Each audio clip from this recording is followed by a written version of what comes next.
The laughter hit Ju-won like a second beating. It bounced off the warehouse walls. Wet, ugly, drunk on victory.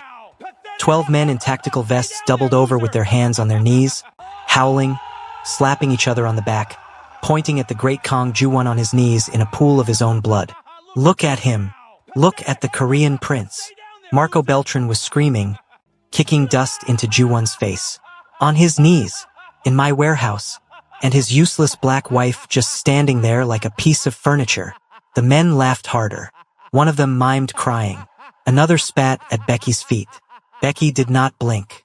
She lifted her eyes, slowly, across the warehouse, and she smiled at one specific man. His clipboard hit the concrete. Welcome to Afrohan Tales, besties. Don't forget to like, share, and subscribe for more amazing stories like this. Did you see that? One of Marco's lieutenants was wiping tears from his eyes. Did you see his face when we kicked the door in? He looked like a little boy who lost his mother in a market. He looked like a little boy who lost his empire in a week. The men roared. Marco circled Ju-won slowly, savoring it. He had waited 4 years for this. 4 years of sitting at small tables while Ju-won sat at large ones. 4 years of being told no by a Korean prince who would not even look at him when he said it. He grabbed Ju-won by the hair and yanked his head up so the whole room could see his face. Look at him. The man who wouldn't shake my hand at the Macau summit. The man who had me thrown out of his own father's funeral. Where are your soldiers now, Ju-won? Where are your accountants? Where is your brother? He let go of Ju-won's hair so violently Ju-won's head snapped down. Your brother won't even pick up the phone. We checked. We had a man dial him from your own line. Voicemail. The men laughed again. And this one. Marco turned, slowly, theatrically, toward Becky. He gestured at her with the back of his hand like she was a piece of furniture in a shop he was thinking of buying. The wife. The pretty black wife. The one he paraded around at every gala because she made the photographers happy. Tell me, Ju-won, did you ever even talk to her? Or did you just keep her quiet and pretty, like a nice painting you hung in the foyer? He kept her stupid, boss. One of the lieutenants shouted. Look at her. She doesn't even know what's happening. Hey, sweetheart. He waved his hand at Becky. Do you understand English? Are we scaring you? Do you want to cry? The men howled. Becky did not move. Becky did not blink. Speak, woman. Marco Bart. Beg for him. Cry for him. Throw yourself on him. Do something.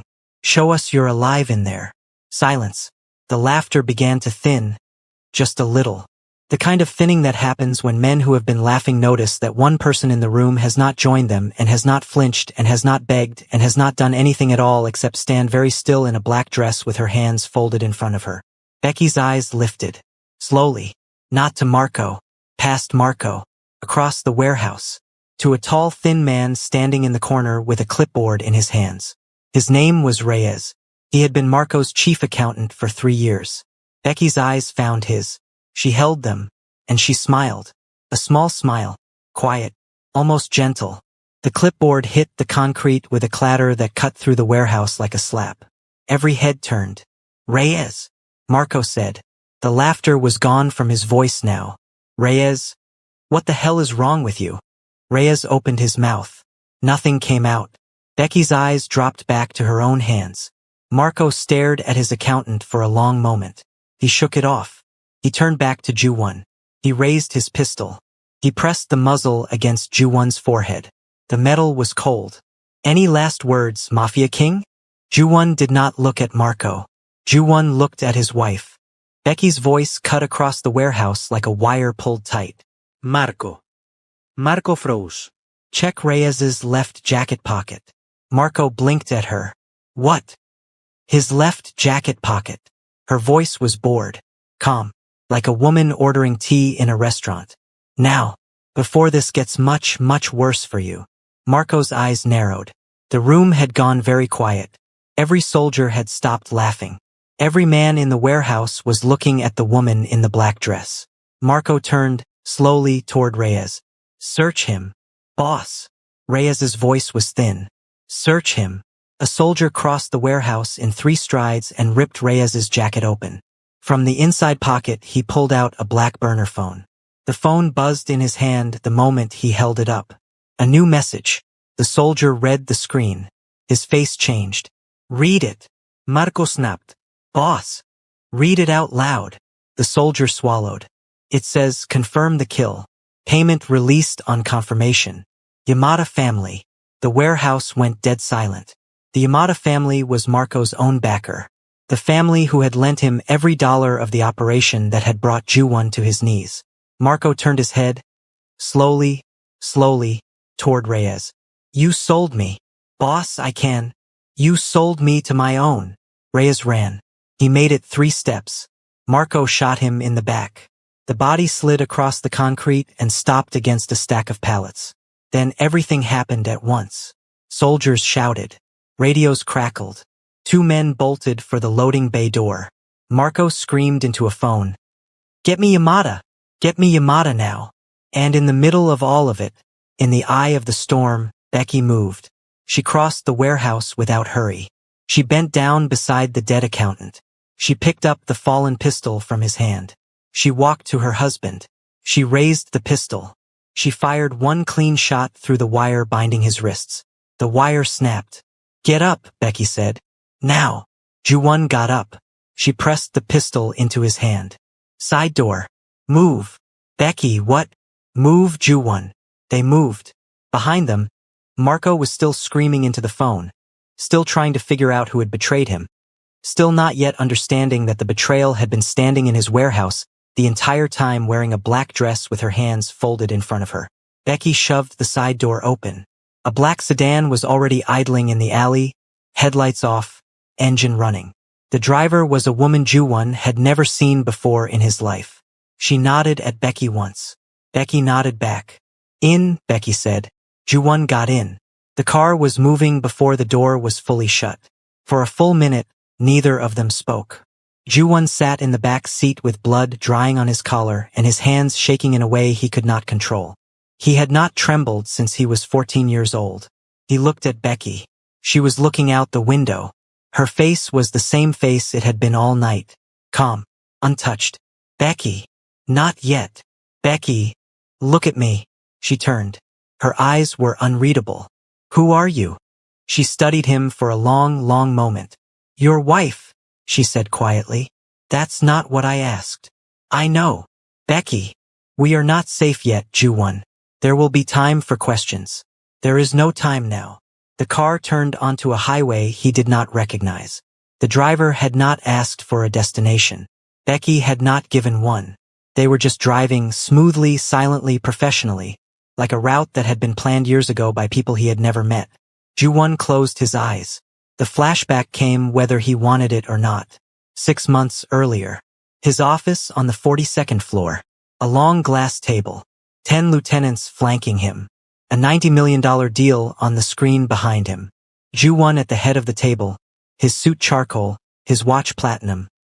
His voice quiet because he had never in his life had to speak loudly for men to lean in. The Beltran shipment moves Friday, he said. I want eyes on every dock. The door opened. Becky walked in. She had never walked into the office before. He had told her, 18 months earlier on the night they married, that the office was not her place. She had nodded once. She had never asked again. But she walked in now, in a long cream coat over a black dress, holding a small folder, her dark skin glowing in the office light, her locks pulled back into a low knot at her neck. I'm sorry to interrupt, she said. Then don't, Ju-won said. A few of the men chuckled. She came to the table anyway. I think you should look at the Beltran route again. The timing. Becky. His voice cut. Stay in your lane. The room went silent. She held his eyes for 1 full second. Just one.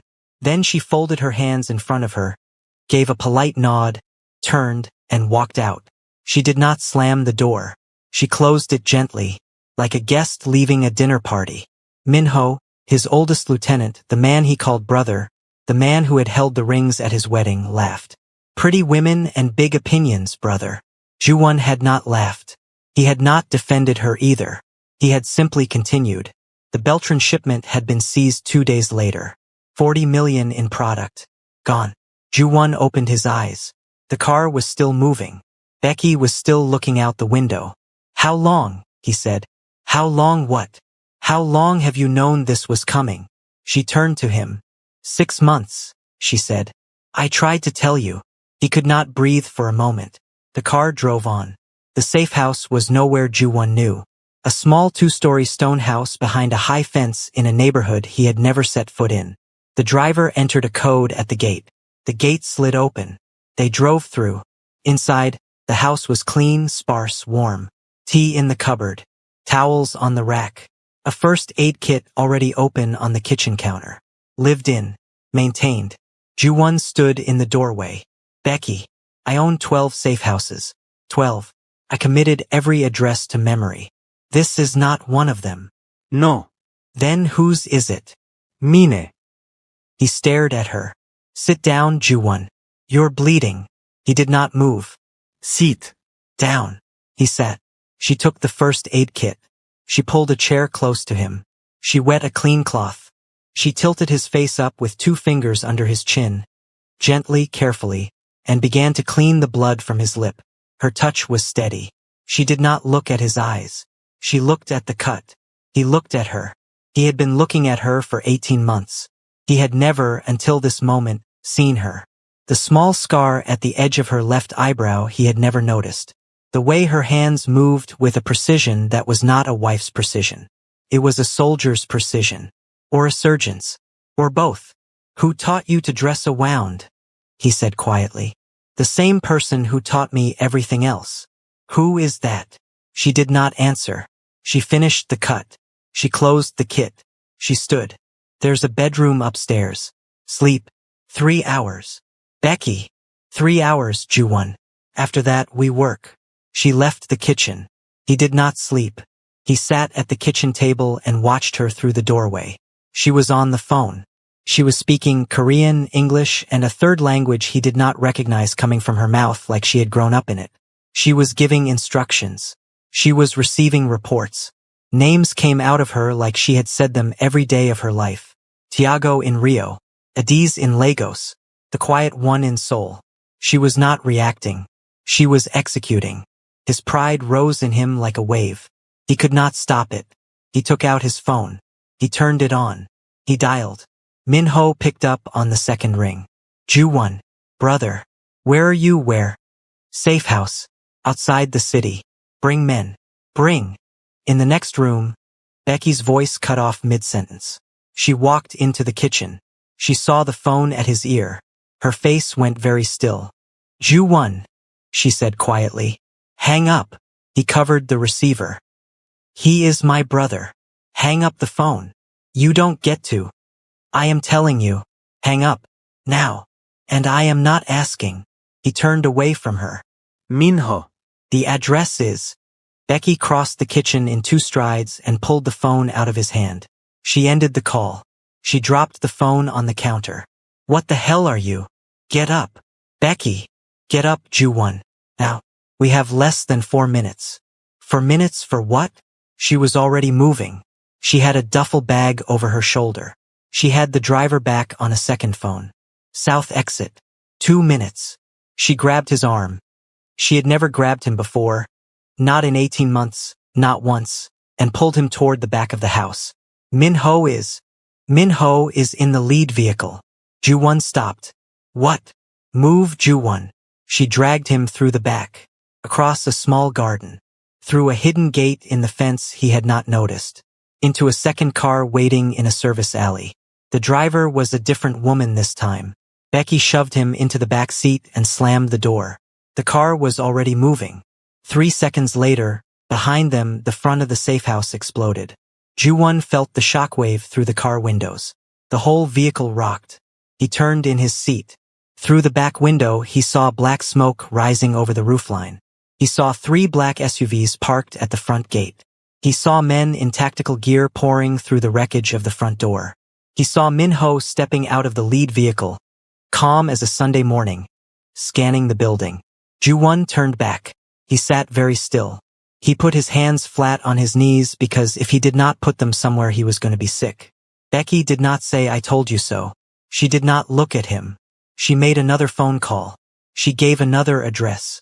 She hung up. The car drove for an hour. They ended up in the back of a closed laundry. The sign out front was faded. The dust on the windows was real. But the back room had clean walls, 3 monitors, 2 beds, a kitchenette, and a steel door that locked from the inside. Becky locked it. She set the duffel bag down. She sat on the edge of one of the beds. For the first time all night, her shoulders dropped. Just slightly. Just enough that, if you had been watching her for 18 months and had only just learned how to actually see her, you would notice. Becky. She did not look up. Minho. Yes. My brother. Yes. How long? She lifted her eyes. Years, Ju-won. How many? 6. The word landed in the room like a stone in still water. 6. He repeated. 6. That is longer than you have known me. Yes. He sat down on the edge of the other bed. He put his face in his hands. Then he pulled his hands away and looked at her. You let my men die tonight. I let traitors reveal themselves. My men, Becky. Your traitors, Ju-won. Your loyal men are alive. Count them. When you are ready, you will find that not one man who ever truly stood with you is in the ground tonight. Only the ones who were going to put you there. You orchestrated this. Yes. All of it. All of it. The accounts. The allies. The safe houses. Marco. The warehouse. Tonight. You let me get on my knees in that warehouse. I did not let it. I planned it. He laughed. It was not a real laugh. It was the sound of a man trying to find air in a room with no windows. And my brother. Minho. The man who held the rings at our wedding. Yes. You placed him. 6 years ago. 2 years before I met you. As insurance. So that when the time came, I would have a hand inside your house already. By who? She held his eyes. By me, she said. He stood up. He had nowhere to go. The room was small. The door was locked from the inside. His wife was sitting on a bed in the back of a laundry telling him that she had been planning his collapse before he had ever known her face. What was I to you? He said. She did not answer. Becky, what was I to you? When you walked down the aisle. When you took my name. When you slept beside me. What was I to you? She stood. I will tell you, she said. But not in this room. Not at this table. Come. She unlocked the steel door. She climbed a narrow staircase up to the roof. The morning was cold. The city stretched out gray and indifferent. She walked to the edge. He came to stand beside her. My father was a fisherman, she said. In Lagos. My mother was a teacher. I had 2 younger brothers. I was 11 years old when a man named Domingo came to our village. He was looking for girls who were quiet. Girls who watched. He found me at the market. He saw me notice a man cheating my father at a scale. He came to my father that night with money. My father refused. Domingo killed my father. He killed my mother. He killed my brothers. He took me with him. Ju-won did not breathe. He raised me for 14 years, she said. He fed me. He clothed me. He sent me to schools in 3 countries. He taught me 4 languages. He taught me how to wait, how to disappear inside a moment, how to make myself small until I was needed. He told me that my skin would be my armor, because every man would look at me and see something less than I was, and that this was the greatest gift I would ever be given. On my 25th birthday, he gave me my final test. To kill an 8-year-old girl, the daughter of a man who had crossed him, as proof that I belonged to him completely. Did you? No. I took the girl. I delivered her to a family in another country who could keep her safe. I told Domingo I had completed the task. He believed me for almost a year. When he discovered the truth, he sent men to find me. I killed them. I disappeared. I built a network of my own, quietly over years, made entirely of people Domingo had thrown away, people he had overlooked, people he had taught me to be invisible to. I built my parallel empire underneath his. And then, 4 years ago, I was given an assignment to marry the heir of a Korean syndicate that had taken contracts from Domingo for 2 decades. The Kong family, your family, to marry that heir, learn the operation, dismantle it from the inside, and use its collapse as the lever to finally break Domingo. I was the assignment. You were the assignment. He laughed once, bitterly. And Min-ho was the insurance. Yes. And you came into my life prepared to destroy me. Yes. And you slept beside me for 18 months knowing this. Yes. He looked at her. He was waiting for the rage. The rage that had built his empire. The rage that had made grown men whisper his name. It did not come. Then why, he said, are we standing on this roof? She turned to him. Because somewhere in those 18 months, she said quietly, you stopped being the assignment. Her voice had gone smaller. Not soft. Smaller. Like she was afraid the words would fall too loudly. I do not know when it happened, she said. There is no moment. There is only the slow, terrible arrival of it. I would watch you sleep and I would feel something. I would hear you laugh on a phone call with your sister and I would feel something. I would lie in our bed and rehearse the day I would dismantle everything you had built, and then I would turn over and look at your face and I would not be able to breathe for a moment. I told myself it was a weakness. I told myself I would crush it. I did not crush it. It grew. He took one step toward her. She lifted a hand. Palm out. Don't, she said. Not yet. I have not earned it. He looked at her for a long moment. Then we finish it first, he said. Then we finish it first. They went back down the stairs. The work began that morning. I want eyes on Min-ho, Becky said into the phone. I want to know where he eats. I want to know who he calls. I want to know the moment he steps onto a plane. Yes, ma'am, the voice said. She hung up. Ju-won. Yes. Singapore. The banking route through DBS. You used it for the park transfer last year. How do you know about the park? Ju-won. Yes, I used it. It is compromised. Min-ho fed it to a buyer in Hong Kong 4 months ago. We need a new route by tomorrow. He sat down across from her. I have a contact. An old one. From before my father died. I have not used him in 8 years. Min-ho doesn't know about him. She looked at him. Actually looked at him. For maybe the second time in their entire marriage. Tell me about him. He told her. She listened. She asked 2 questions. She nodded once. Use him. It was the first time in 18 months a suggestion of his to her had not been followed by silence. He felt it land in his chest like a small stone dropped into a deep well. By dawn of the second day, Marco Beltran's accounts were frozen. Not by any government, but because a small holding company in Mauritius that no one had ever heard of had quietly bought every dollar of Marco's debt and called it in all at once. By the morning of the third day, 2 of the rival factions that had circled Ju-won the week before suddenly turned on each other when intelligence appeared in both their hands suggesting the other had been the leak. By the 4th day, Ju-won was watching his wife rebuild his empire with hands he had spent 18 months refusing to look at. He brought her tea. She blinked when he set it down. She had not asked for it. You take it with 1 sugar, he said. And the milk in last. She looked up at him. Her eyes did something he did not have a word for. You learned, she said quietly. 18 months late. Better late than not. He sat down across from her. Becky. Yes. On the roof. You said somewhere in those 18 months I stopped being the assignment. Yes. When did you stop being the assignment to yourself? She went very still.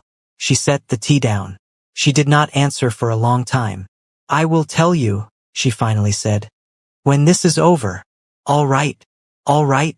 I can wait, Becky. She looked at him. You finally learned that too, she said. The phone on the desk rang. It was the voice from the morning before. The one watching Min-ho. Mom. Yes. He just stepped onto a plane. To where? To us. Becky's eyes lifted slowly to her husband. He is coming. I know. He is coming to finish what he started in the warehouse. I know. Ju-won. Yes. Are you ready to bury your brother? He held her gaze. He stopped being my brother, he said. The moment he sent 3 vehicles to the safe house you built. She nodded once. She picked up the phone. Bring him to me alive, she said into it. I want to look at him. She hung up. She turned back to her husband. Then, she said, we are going to take everything from the man who sent him. They brought Min-ho to her at 3 in the morning. 2 of Becky's men carried him through the back door of the laundry. hooded, wrists bound, his expensive shoes dragging across the concrete. They sat him in a metal chair in the center of the back room. They pulled the hood off. Minho blinked against the light. His left eye was already swelling. His lip was split. He looked up. He saw Ju-won standing against the wall with his arms folded. He saw Becky sitting at the desk behind him, perfectly still. Minho smiled. The smile was cracked and bloody. "Brother," he said. "Brother, listen. Whatever she told you. She showed me photographs. Photographs can be. She showed me 6 years of photographs, Minho." The smile faded. "Macau," Ju-won said. "2 years ago. The hotel. The man across the table from you. Who was he? Brother. Who was he, Minho?" Minho closed his eyes. "He was hers," Minho said quietly.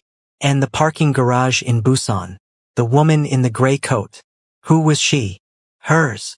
And the night you stood outside my mother's house. On the phone. Looking at her front door." Minho did not answer. Ju-won pushed off the wall. He walked across the room. He crouched in front of the chair so that he was eye level with the man he had called brother for 15 years. He looked at him for a long moment. "Why?" he said. Minho was silent. "Why, Minho? Just tell me. I want to hear it from your mouth before I decide what to do with the rest of you."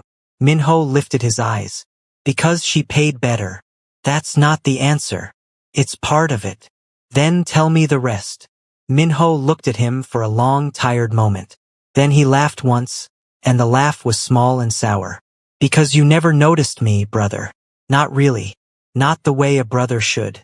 I stood beside you for 15 years and you never once asked me what I wanted. You assumed I wanted what you wanted. I did not. I wanted my own name. I wanted to walk into a room and have a man stand because I walked in. Not because I was beside you. She offered me that. She offered me a life where I would not always be the second chair. And I took it. And I would take it again." Ju-won looked at him.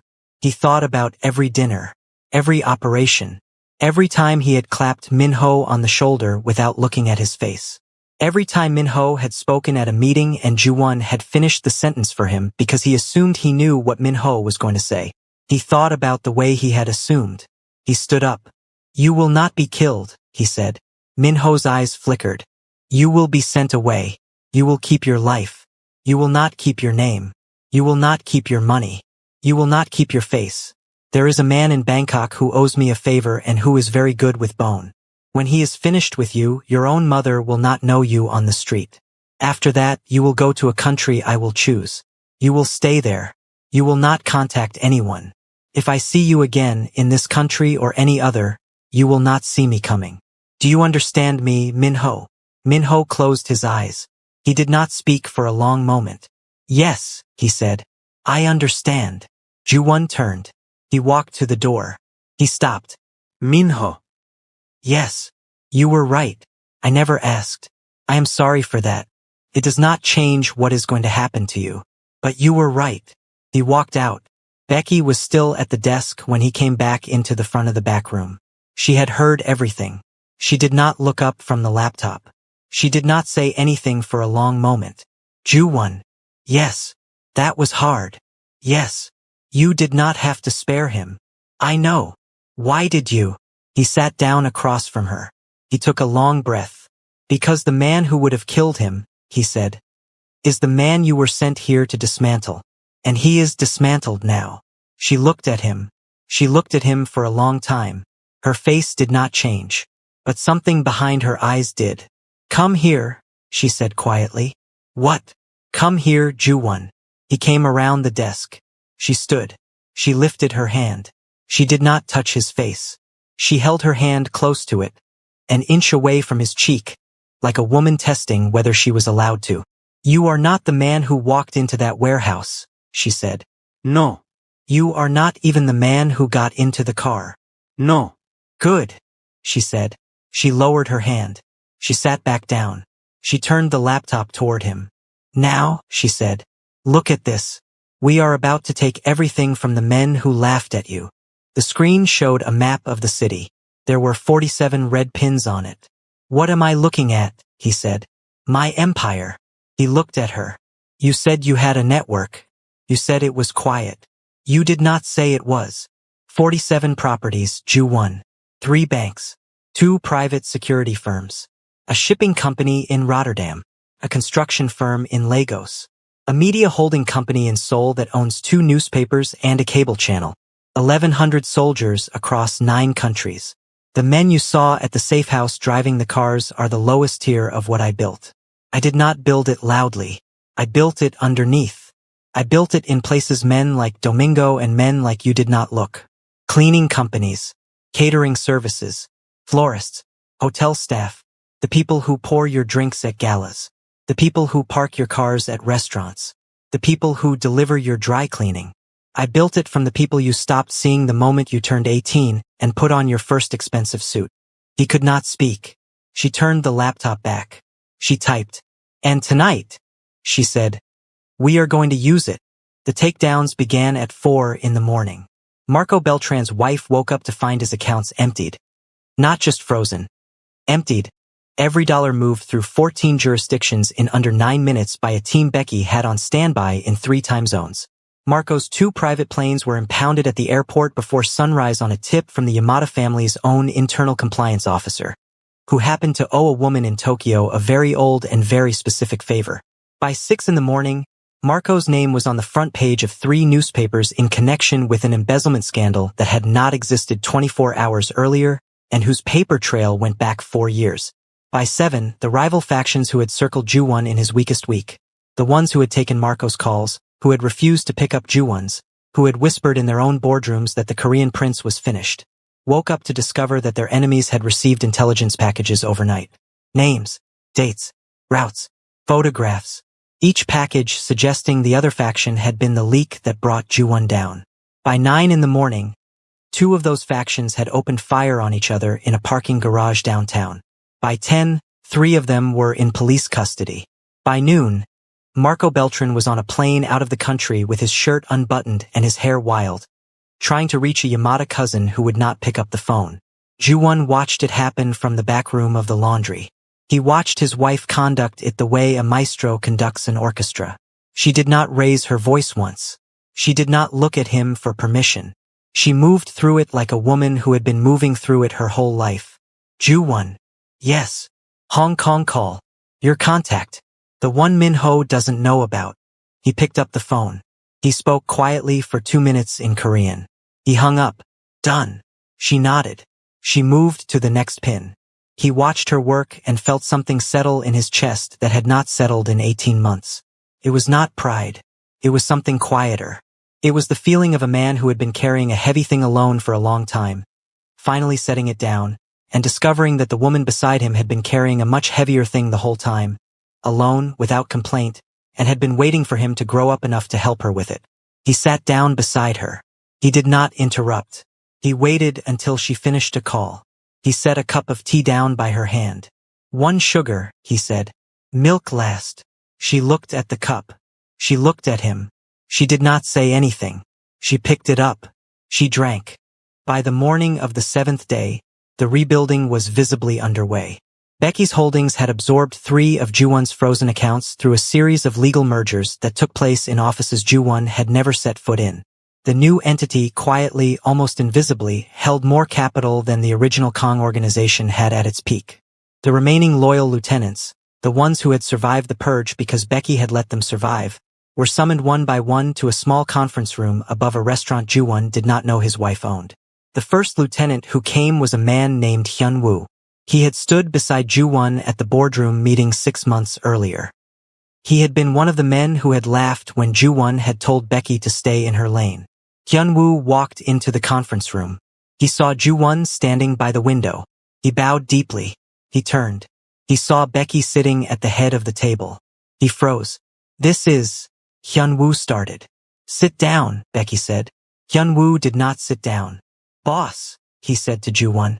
What is? Sit down, Hyun-woo, Ju 1 said quietly.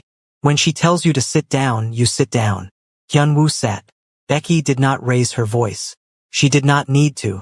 Hyun-woo, you laughed at me in a boardroom 6 months ago. He went pale.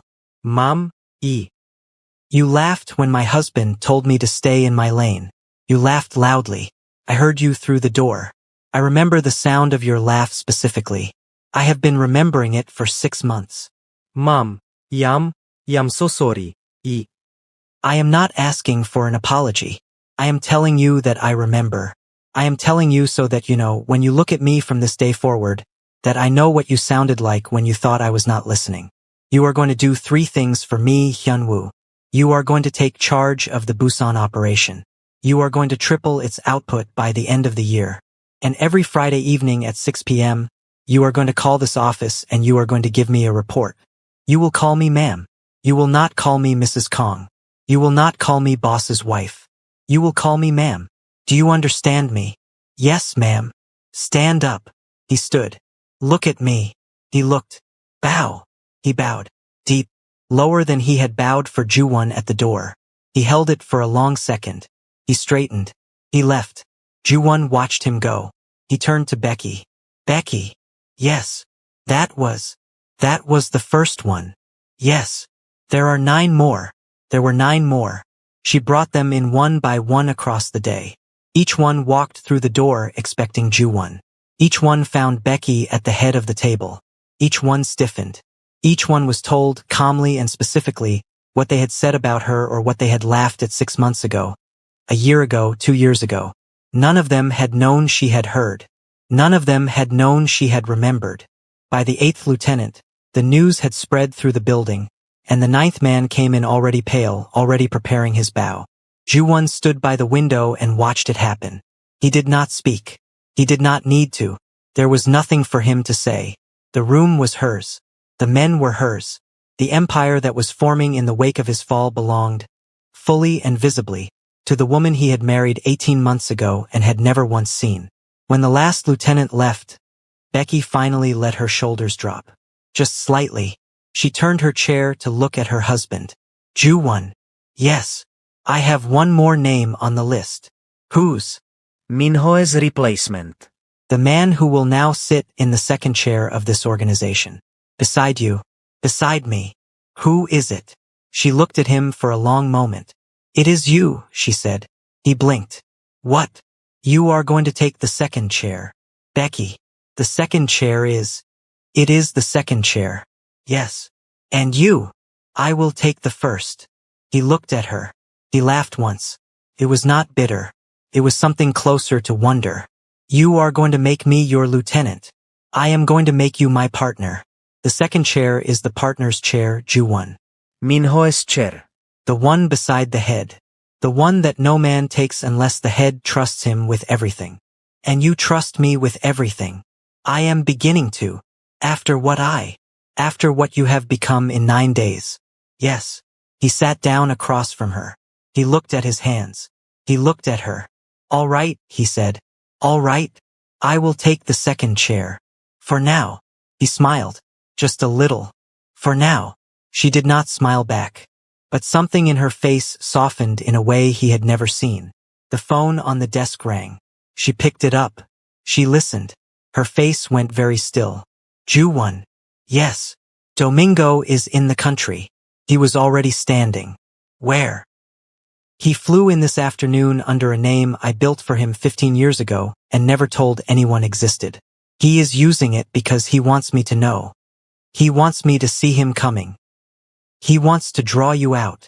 He wants to finish me. He has wanted to finish me for 15 years. He raised a weapon and the weapon turned on him. He will not rest until the weapon is broken or until he is dead. Then we kill him. She looked at her husband. There was something in her eyes that he had not seen before. Not fear. Becky did not, he was beginning to understand, do fear. It was the look of a woman about to walk into the room she had been walking toward for 15 years. He will use words first, she said. He always uses words first. He is very good with them. He will try to break me with words before he tries to break me with anything else. You should know that. You should be ready for it. I am ready. He will say things about me. I am ready. He will say things about you. I am ready, Becky. She looked at him. You may not be ready for what he says about us. There is nothing he can say about us that will move me. She studied him. She nodded once. Then we go meet him. The meeting was held in a half-built office tower on the edge of the city. Domingo had chosen it. He had always loved unfinished places. Becky walked in first. Ju-won walked half a step behind her. Behind them, 12 men, 6 of his loyal, 6 of hers, moved into position around the perimeter. The floor they walked onto was a concrete shell. No walls, no glass. The wind moved through it. The city below was lit up like something that had no idea what was happening above it. Domingo was waiting in the center of the floor. He was a small man, smaller than Ju-won had expected. White-haired, soft-faced. He looked like someone's grandfather. He looked like a man who would buy a child an ice cream. He smiled when he saw Becky. The smile did not reach any part of his eyes. "My girl," he said. Becky did not respond. "My quiet girl. My patient girl. My sharpest, longest investment. Look at you. Look at what I made. You did not make me." "Oh, but I did, my girl. Every line of you. Every silence. Every smile that drops a clipboard across a warehouse. I made all of it. I sharpened all of it. You took me," Becky said. "There is a difference. A man who takes a thing does not make a thing. A man who takes a thing only learns what someone else built." Domingo's smile flickered. His eyes moved to Ju-won. "And the husband. The Korean prince. The assignment." He laughed once.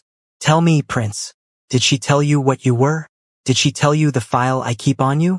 Did she tell you that she could draw the floor plan of your childhood home from memory before she ever set foot in your country? She told me everything. Did she tell you what she is, prince? Did she tell you what I made? You think you are standing next to a wife. You are standing next to a knife. A knife I sharpened for 14 years. A knife that turned on its maker, yes, but a knife is still a knife, prince. Look at her. Look at what she has done to you. Your empire is rubble. Your brother is in a cage. Your name is a joke in 3 cities. And you are standing here beside her like a dog that has learned to love its leash. You think she loves you? She does not love. I made certain of it. I pulled the love out of her when she was 11 years old. What you see is the absence. What you mistake for tenderness is the shape that absence makes. Becky's face did not change. But Ju-won saw, because he had finally learned to see, that her hand at her side had curled into a fist. Just slightly. Just enough. He stepped forward. "You are wrong," he said quietly. Domingo turned to him with delight. "Am I, prince? You are wrong about her. You are wrong about what you made. And you are wrong about what is standing here. You did not make her. You tried. You failed. The girl you took at 11 walked away from you at 25 and built a life you could not have imagined her capable of. And the proof of your failure is that you have spent 15 years hunting her instead of living. You did not pull the love out of her. She kept it. She kept it from you. That is the worst thing you ever did. Isn't it? You raised a child who was capable of hiding her own heart from you for 14 years, in your own house, at your own table. You looked at her every day and you did not see it. And now she is standing in front of you with it intact. And you cannot stand it. Because it means you were never the architect. She was, from the beginning, even of herself. Domingo's smile finally broke. He reached for the gun at his hip. He was not fast enough. Ju-won shot him once, cleanly, through the heart. Domingo crumpled to the concrete without a sound. The wind moved across the unfinished floor. The city below kept being a city. The 12 men around the perimeter did not move because they did not need to. It was already done. Becky stood very still. She looked at the body. She looked at her husband. She looked at the body again. She did not cry. He did not expect her to. But she let out a single long breath, the breath of a woman who had been holding it for 15 years, and her shoulders dropped in a way he had only seen once before, asleep at a desk in the back of a closed laundry, with his coat over her. "It is done," he said. "It is done." He did not touch her.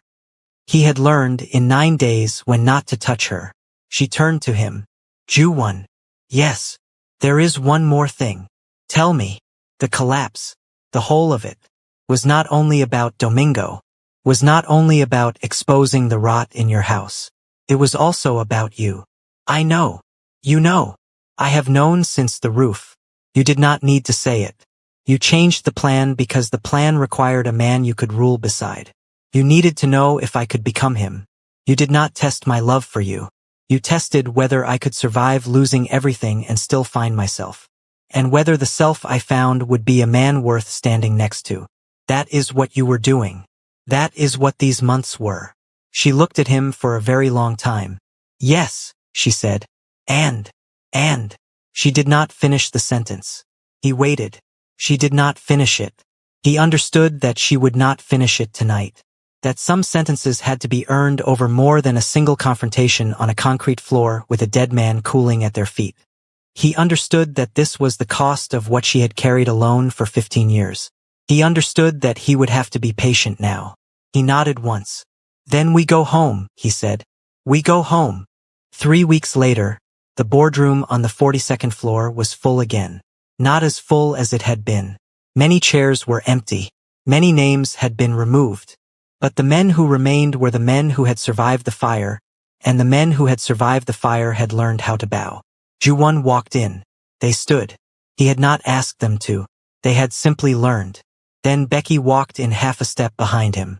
Every man at that table, the lieutenants who had laughed at her, the lieutenants who had called her decoration, the lieutenants who had spoken about her in terms they would now spend the rest of their lives trying not to think about, every single one of them stood again. None of them had been told to. They had simply learned, in the 3 weeks since their interviews in the conference room above the restaurant, what was now expected of them. She gestured. They sat. Ju-won walked to the head of the long glass table. The chair at the head was the chair he had sat in for 6 years. The chair his father had sat in before him. The chair his grandfather had sat in before that. He stood in front of it. He did not sit. You have all been asking, he said quietly. Who rebuilt this empire? The room was silent. You have heard rumors. You have heard names.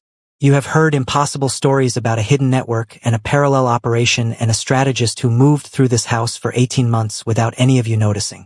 I am here to tell you that the rumors are not rumors. The names are correct. The stories are true. And the strategist is in this room. He stepped aside from the chair. He pulled it out. It was not me, he said. It was never me. It was her. From the beginning. From before any of you knew her name. He looked at his wife. It is her chair, he said. Becky walked to the head of the table. She did it without hurry. She wore a simple black dress. Flat shoes. No jewelry. The same way she had been dressed in the warehouse the night she had smiled at a stranger and made the stranger drop a clipboard. She sat. The room exhaled. Then, one by one, every man at that table, the men who had laughed in boardrooms, the men who had told their wives over dinner that the boss had married a piece of art. Every one of them rose on their feet and bowed. Deeply. They held the bow. They did not straighten until she gestured for them to. She gestured. They straightened. Ju-won took the second chair. The chair beside the head. She began to speak. She spoke for 40 minutes. She laid out the new structure. She named the men who would run each region. She named the men who would not. She did not raise her voice once. When she finished, no one moved. The men at the table waited until she rose. They rose with her. She left the room. Ju-won followed half a step behind. In the elevator, she finally looked at him. She did not say anything. She took his hand. He held it. The elevator descended. That night, on the small balcony off their bedroom, Becky stood in the dark with a cup of tea in her hand. She was wearing the same simple black dress she had worn the night Marco had brought Ju-won to his knees. He understood, looking at her, that she had been wearing it on purpose. As a marker, as an end of something, he came to stand beside her. Was I ever part of your plan? He asked quietly. Or just another move? She did not turn to him immediately. When she did, her eyes were wet, not crying. Wet. The kind of wet a woman's eyes get when she has been trying for 15 years not to cry and is finally allowed to stop trying. You were the only part of it, she said, that I could not control. The only part one did not want to. He took her hand. She let him. If you let me stay, he said. It will not be the same. I will not be the same. I am not the same. I know. I will earn it. I know. Every day. I know, Ju-won. He brought her hand up to his mouth. He pressed his lips to her knuckles. He had never done that before. Not in 18 months. Not at their wedding. Not on any of the nights he had reached for her without seeing her. He did it now, and he did it slowly, and he kept his eyes open and on hers the whole time. "You finally learned," she said. "You finally let me." She set down the tea. She turned fully to him. She placed her free hand against his chest, over his heart, and held it there for a long moment, like a woman testing whether something inside a man was steady enough to be trusted with what she was about to say. "Ju-won." "Yes. On the roof. You asked me when I stopped being the assignment to myself." "Yes. I told you I would tell you when this was over." "Yes. It is over." He waited. "The day I changed the plan," she said quietly. "The day I sat at my desk in a city you did not know I was in, with a folder open in front of me, looking at a photograph of you laughing on a phone call with your sister. I had been planning your collapse for 2 years at that point. The plan was complete. The plan was beautiful. The plan ended with me walking out of the rubble alone. And I was looking at the photograph of you laughing, and I realized I could not finish the plan as it was written. I sat at that desk for 6 hours, Ju-won. 6 hours. And when I stood up, I had rewritten every page. Every page. Because the plan I could finish was not the plan that ended with me alone. The plan I could finish was the plan that ended with you beside me. If you could become the man who could stand there. And I did not know if you could. I did not know for 2 more years. I did not know until you put down the phone in the warehouse parking lot the morning Minho came for us. And you looked at me and you said, "I am ready." That is when I knew. "Becky." "Yes. I love you." She closed her eyes. She opened them. "I have loved you," she said. "Since the day I rewrote the plan." He pulled her against him. He held her. She let her forehead rest against his shoulder. He felt her breathe out. A long, slow, 15-year breath. And he felt something in her come loose that had been wound tight for longer than he had been alive in her life. He held her on the balcony for a long time. Below them, the city kept being a city. The empire, her empire, kept being an empire. The men who had laughed in warehouses and boardrooms kept learning. In the quiet way men learn these things, who they now answered to. She lifted her head. She looked at him. "Tomorrow," she said. "We go to work." "Tomorrow," he said. "We go to work." She took his hand. They walked back inside together. At sunrise the next morning, Kang Ju-won and Becky Kang walked out of the front of their building side by side. The car was waiting. The driver opened the door. Becky got in first. Ju-won got in beside her. She took the seat on the right. He took the seat on the left. The car pulled into traffic. The city woke around them, indifferent and beautiful and wholly unaware that the woman in the back seat, the quiet wife, the useless black wife, the piece of furniture they had laughed at in a warehouse 3 weeks earlier, now held in her small steady hands every thread of the empire that had once mocked her. She turned to her husband. He was already looking at her. She smiled. Small, quiet, almost gentle. The same smile she had given a stranger in a warehouse to make him drop a clipboard. This time it was for him. There are 2 lessons in this story, besties. The first is for every woman who has ever been told to stay in her lane. The world will measure you by what it can see, your skin, your softness, your silence, and it will decide you are less than you are. Let it. Let them mock. Let them laugh. Let them call you decoration. Because the woman who is underestimated is the woman who is free to build. And what you build in the quiet, while they laugh in the loud, will one day make every one of them stand when you walk into the room. The second is for every man who has ever silenced the woman beside him. The greatest weapon you will ever have in this life is not your power, your money, or your name. It is the woman who stands beside you when the world has stripped you of all 3. Listen to her the first time, not the second. Not the third, the first. Because the man who learns to see his wife only after the world has brought him to his knees is the man who almost lost her forever. Thank you besties for sticking till the end. Don't forget to like, share and subscribe for more amazing stories like this.